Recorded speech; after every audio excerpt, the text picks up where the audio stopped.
Good morning, good morning, good morning. Let's go live on Instagram. Yes. Okay. Hello. Greetings and welcome. Greetings. That's, yes, indeed. Thrice greetings. Welcome to Monday Mantra. I hope everybody had a wonderful weekend. I have a truckload. What's up, Pay? What's up, Jamie? I've got you guys a little bit closer today so that I can actually read it. Hi, Jerry. What's up, Danny? What's up, My Island Life? What's up, Jimmy? Yeah, I decided to pull the cameras a little bit closer so I'm not doing this. Who's tuning in? Good morning. All right, so I hope everybody had a really good weekend. I have a lot of ground to cover today. And so I want to kind of jump right into it. So the Monday Mantra today, which is a very intriguing title, which is Controlling the Outcome. What's up, Doe? What's up, Danny? Oh, thank you very much. Thank you. Congratulations on the Netflix show. Yes, let me start out by saying that. Everyone, shameless self-promotion. August 17th, Netflix. I am hosting a show named Stay Here. It's an 8-part series traveling around the United States. It's a real estate show and it's really good. So I would really love your appreciation, your support and your appreciation if you like it. But I'm going to be plugging that show shamelessly. So Stay Here, Netflix, August 17th. You can actually subscribe to it now so it will pop in your feed automatically if you would be so kind. Okay, so controlling the outcome is something that is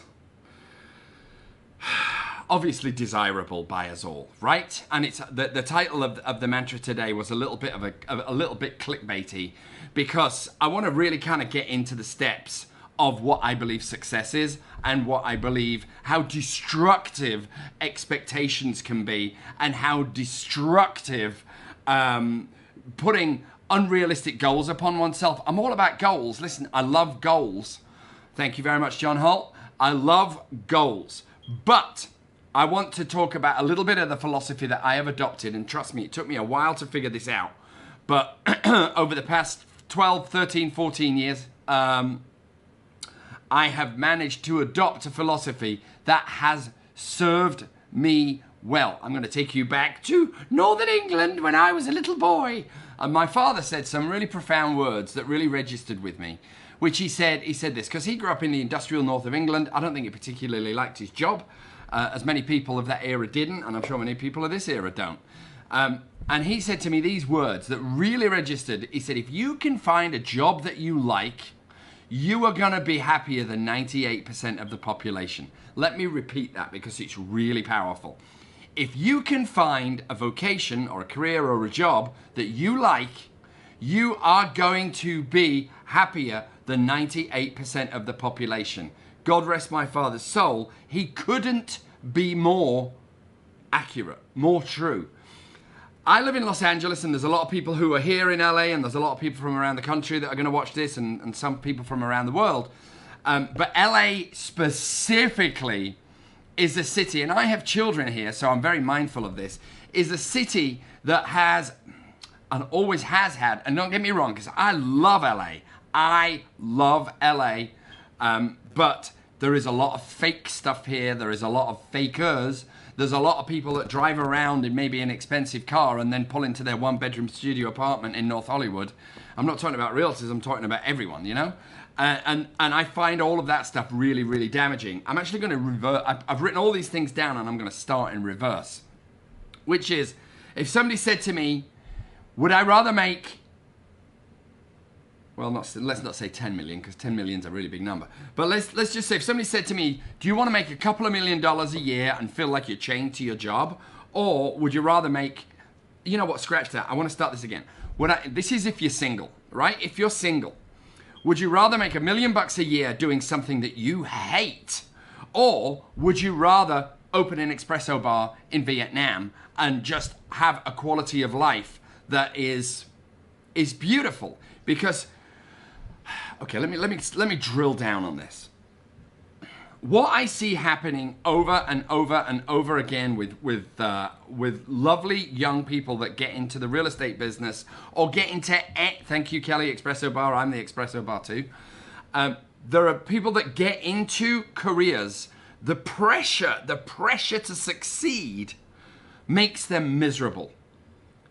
Let me rephrase that, because this is such a fundamental point of what I'm saying today. The pressure to succeed makes people miserable. It makes them slaves to their careers. It makes them slaves to their lifestyles. Like, I know, and I represent and have represented many people whose lifestyles have got really, really big and really, really expensive, and then they become a trap.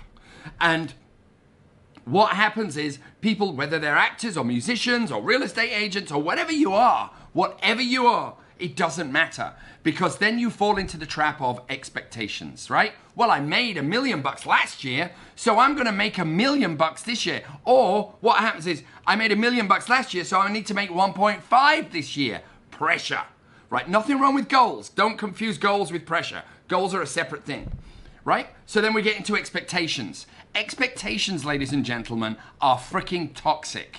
They are absolutely toxic. I'm not saying when you walk into a listing presentation, or if you're a young entrepreneur and you're pitching a product to an angel investor, we can be optimistic and hopeful, but if we are absolutely rooted in the results and we don't get what we want, what happens? You get depressed. You begin to have, your self-belief begins to wane. It begins to weigh on you that you're a failure.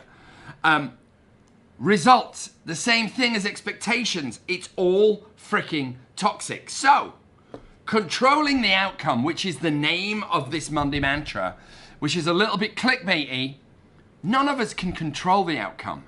The trick is this: to be happy with the outcome, whatever happens. To be happy with the outcome, whatever happens. I happen to be really fortunate because I'm going to mention sobriety again because it's a really big part of my life. I try not to promote this stuff, but and I try to be discreet. But in sobriety, I learned that I'm not in charge, right? I am not in charge of what occurs. The only thing I am in charge of is what? The only thing I have any command over are my actions. And my actions to my clients obviously must be the best they possibly can be.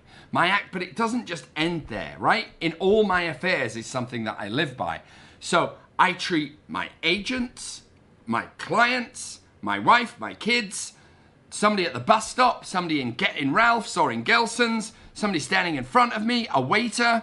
I try and treat everybody identically, because then when I treat if I give, it isn't like the words of JFK. I'm not looking for what I can extract from a relationship. I'm looking for what I can give. And then the results are not up to me. And guess what that gives me? That gives me freedom. Because whatever the result is, I'm happy with it. Even if it's a bad result. I had a bad result this morning. I had a $6 million listing that says, you know what, we're not going to buy it. And it's okay. At first I get that, ooh, that's a bummer, and it is a bummer. But I have to believe there is a bigger plan at foot. Maybe the person that was going to buy it was going to trip over and die in it, or maybe they were going to build something that was horrible. I don't know. I stay out of the results. I stay out of expectations. What I can deal with is this, ladies and gentlemen. This is a beautiful, gorgeous, wonderful phrase that if you ever find yourself scratching your head going, what's going on? Why am I not succeeding? Why can't I win? This is the phrase to bust out. We have knowns and unknowns. The only thing we can control are the knowns. How am I going to react with my seller today? How am I going to speak to my mother today? How am I going to handle myself with that first buyer? And then the expectations go, well, this guy can't afford the house. Why am I going to even put my heart and soul into this? This guy's a student. He can't afford a $1 million. And then we go down that road, and then we give poor performance. It doesn't turn into a deal, and we wonder why we don't succeed. Okay? For me, I would put anybody in the back of my car. I mean, not anybody. I would do some kind of research as to who they are. But everyone I met would get amazing service, right? Everyone I met and meet will get amazing service professionally and personally. That's the key. What I find is, and I see these lovely young minds that come into real estate. Los Angeles real estate is a meat grinder, right? It's an absolute freaking meat grinder. And I see these people coming into real estate and they're new and they got the licenses and I'm going to have 20 deals in my first year. I'm going to sell 20 million in my first year. And God bless them, I'm all about having goals and I'm all about trying to reaching for the stars, as long as if you don't hit those stars, it doesn't crush you. And I see these wonderful person after wonderful person after wonderful person, not at my company, but at other companies. I see them quit. I see them get so despondent that things are not happening that they just bail. And everybody that sits down at PLG, if they're a new agent, and I tend not to take new agents, but if they are a new agent, I say this to them: get ready, because the next 18 months are going to be like sitting in a ring with Mike Tyson, and every time you raise your head from the mat, Mike Tyson is going to smack you down again, and it's going to take about 18 months for you to get a foothold. Can you handle that? Because I like to lay the groundwork in a more accurate way. Everybody else says, oh, it's great, you'll sell 10 million and da-da-da-da-da-da. The other thing is this. The other key is, and we've spoken ad nauseum about being your true self. I'm not going to go down that road today. But I am going to say this. In whatever career you're in, and obviously I have a high percentage of real estate people that watch this, do the stuff you love. If you love talking about architecture in the Hollywood Hills, but you love it, right? It isn't just because you think other people will love it when you talk about it. But if you like architecture, excuse me, in the Hollywood Hills, and you're a bit of a buff and you know about it and you know the new builds and you don't, and you know the ones that are bad and good and this and that, talk about it because you're passionate about it. When you light up, guess what happens? Your clients light up. If you like to talk about polo, or if you like to talk about soccer, or if you like to talk about the theater, whatever it is, a lot of people that are in your tribe, which is what I call your client base, a lot of people that are in your tribe are going to see you light up when you talk about it, and then they're going to feel this affinity towards you, and then they're going to love working with you. Like, I rolled up at a house yesterday. A client called me out of the blue. I was wearing flip-flop shorts and a big old baggy t-shirt, and I had my 3 kids who had all recently had ice cream, so they were very hyper. But it was one of my music people, and I met him at a house with my band of merry children, and I looked awful. But I walked in and I knew my stuff. I was passionate about it. I liked him. I knew what he was about. It was genuine. It was beautiful. And it was just an amazingly good vibe. And it was an expensive house, and hopefully I'm going to be working with him. I didn't feel like I needed to put on any kind of veneer, because I love working with creatives. I love working with a music crowd, so the creative crowd can feel that, right? I don't necessarily vibe, no offense against doctors and accountants. You know, I've not really worked with that many doctors and accountants. I think there's probably a reason for that. And the other thing is this. I want to finish with this, which is this.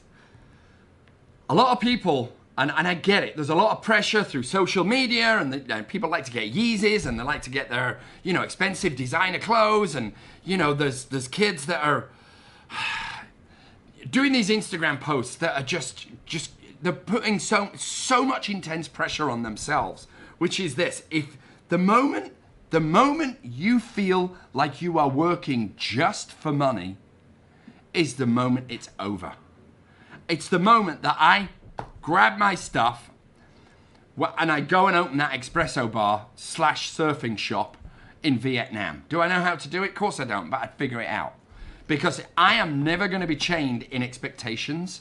I'm never going to be chained into results. Because if my expectations and my results are fueling my decisions, then guess what? I am not making the right decisions. When I am free and I keep my head out of expectations and only in service, and whatever the results are, I am fine with. I have one commitment and one commitment only, which is this: I must wake up every single day and bust my ass. I have to work hard. I have to give it everything I've got, and then I stay out of the results. That, ladies and gentlemen, is the magic. That is how you take control by utterly relinquishing control.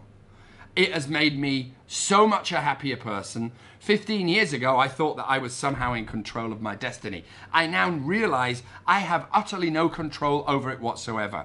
I work hard and I take chances and I take risks and I do this and I do that, and it kind of nudges me down the road of whatever. But ultimately, I am not in charge. I am here to be of service, and I am here to work my freaking arse off. Last line that I want to finish with is this. I don't remember where I got this line. Shit goes fast, even though it's long. Talking about life, right? Shit goes fast, right? We got a long life, but it goes fast. And if you find yourself in a position, in a job that you are hating, I'm not saying walk out today, but I'm saying make plans about how you can change your environment, your work environment, and your goals, and everything along with it, because as my good old father said, God rest his soul, if you can work in something you love, you will be happier than 98% of the planet. Thanks to the internet, and thanks to entrepreneurialism, and thanks to not relying on publications to advertise anymore, people that have a goal and have a dream have a much bigger shot of being successful. So I implore you, get out there, give it everything you've got. Write down your goals. Yes, write down goals, but understand there is magic about staying out of expectations and out of results and only into service, knowns and unknowns. Ladies and gentlemen, that's it for another Monday Mantra. I will look forward to seeing you all again very, very soon. Mwah! Go out and have a fabulous week. If anybody needs anything, ping me, text me, Facebook Messenger me, Instagram DM me, smoke signals, carrier pigeon, whatever you need, I'm here. And I will look forward to seeing you all again next week. Have a wonderful, prosperous last week of July into August, and I will see you all very, very soon. Adios.